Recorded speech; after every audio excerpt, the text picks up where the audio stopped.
বিগত ১৩ November Damchhara forest রেঞ্জের আওতাধীন বংশাল এলাকায় নিজের নামাঙ্কিত জমিতে গাছ কেটে সম্পূর্ণ সরকারি বৈধ কাগজপত্র ও ফরেস্ট বিভাগের অনুমতি নিয়ে TR011635 নম্বরের মালবাহী গাড়িতে লগ লোডিংয়ের কাজ করছিলেন।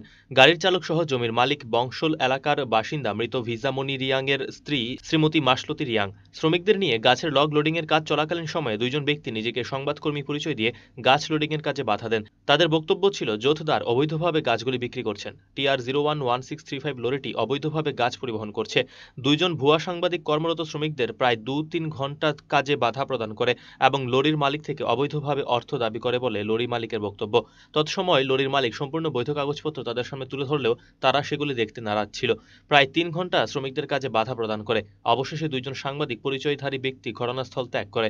তার ৪-৫ দিন পর আগরতলার একটি সংবাদ চ্যানেলের মাধ্যমে বিশ্বজিৎ দে নামাঙ্কিত ব্যক্তি দ্বারা জমির মালিক, গাড়ি মালিক, টিম্বার ব্যবসায়ীর নাম করেও দামছড়া ফরেস্ট রেঞ্জারের সম্মান কলুষিত করার জন্য পরিকল্পিতভাবে মিথ্যা সংবাদ পরিবেশন করা হয়। তাতে জমি ও গাছের মালিক সহ লরি মালিক, টিম্বার ব্যবসায়ী বিরাট ক্ষতির সম্মুখীন হন।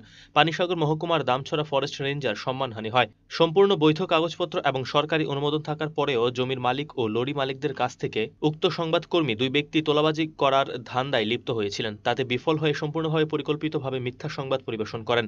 খবর নিয়ে জানা যায় এর আগেও এই দুই ব্যক্তি সংবাদ পরিবেশনের ভয় দেখিয়ে বিভিন্নভাবে তোলাবাজিতে অভ্যস্ত।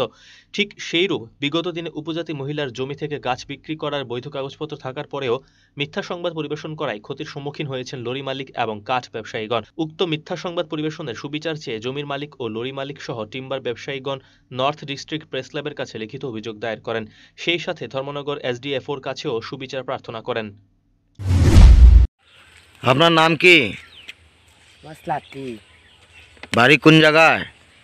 রমছড়া।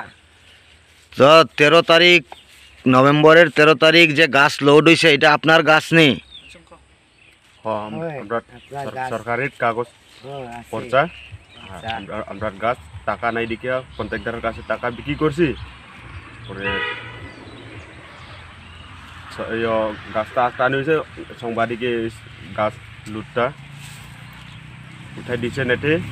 আমরা আমরা লেঞ্জার বাবু তার নাম খারাপ হয়েছে, আমরা কন্ট্রাক্টর তার নাম খারাপ হয়েছে। আপনার কাছে কাগজপত্র আসিল নি? আমরা সব কিছু কাগজপত্র আছে। আপনার নিজের জায়গার গাছ? আমরা নিজস্ব জায়গার গাছ। তো সাংবাদিক আপনার কাছে পয়সা চাইছে নি, ঘুষ চাইছে নি?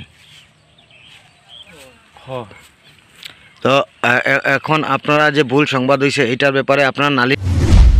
এখন দেখার বিষয় ধর্মনগর প্রেস ক্লাব ওই উপজাতি মহিলা সহ টিম্বার ব্যবসায়ীগণদের বিষয়ে কী ধরনের ব্যবস্থা গ্রহণ করেন। Bureau report, search India, TNN।